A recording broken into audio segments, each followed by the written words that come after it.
Sirna gadaa gara dirree siyaasaatti fiduu caalaa gara dirree barnootaatti geessuun daa'immanitti guddisuutu irra bu'aa buusa jedhan qorataan sirna gadaa fi hayyuun seenaa Obbo Jamjam Uddeessaa waggaa 25 oliif sirna gadaa irratti qorannoo kan taasisan Obbo Jamjam waliif TV qophii akeektii irratti turtii taasisan boruu mashii qindeessee jira. Waliif TV sagantaa kennaa akeektii jedhamu irratti dhiyaachuudhaan hubannoo kanuuf qoodani qorataan sirna gadaatii fi hayyuun seenaa Obbo Jamjam Uddeessaanii sirna gadaa irra dhalatanii keessatti akka guddatan dubbatu. Achi immoo bara dheeraa fi qorannoowwan hedduu sirna gadaa irratti akka tolchan dubbatu.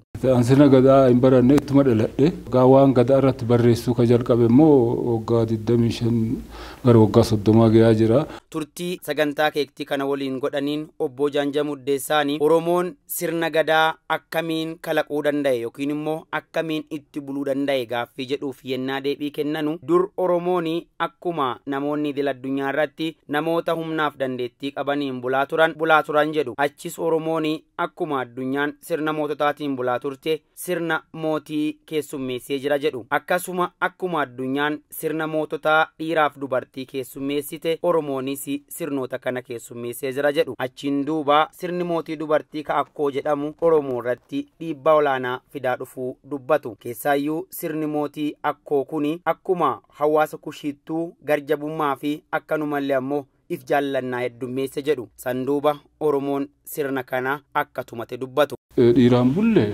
dhalaallee bulle dhagarre nama adda jennu sirna maafi uumneedha. Gadaan ammoo sirna gulantaa fi lubaan nama gaggeessu malee umuriif sanyii irratti akka hin hundoofne dubbatu.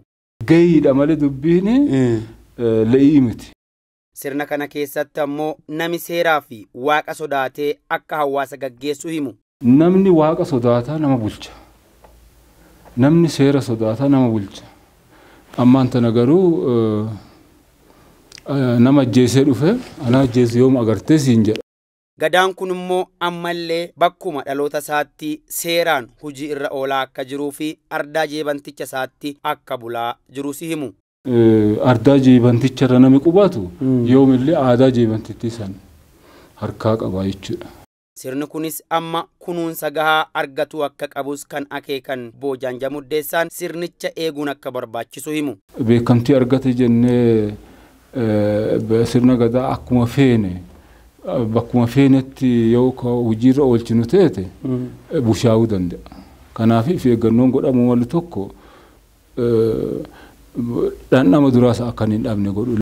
Sirna akkana jabaa kana ammoo gara dirree siyaasaatti fiduu caalaa yoo gara dirree barnootaatti geessine irra hawaasa Oromoos ta'ee addunyaatiif bu'aa buusuu danda'a jechuun yaada isaanii nuuf qoodanii jiru. Sirna barnootaa keessa galee akka daa'imman baratan. Siyaasa keessa galuun qabu. Daa'imman mataa keessatti uumaa yoo deemte, uumaa yoo dhufte isaaniin guddifte gaariidha.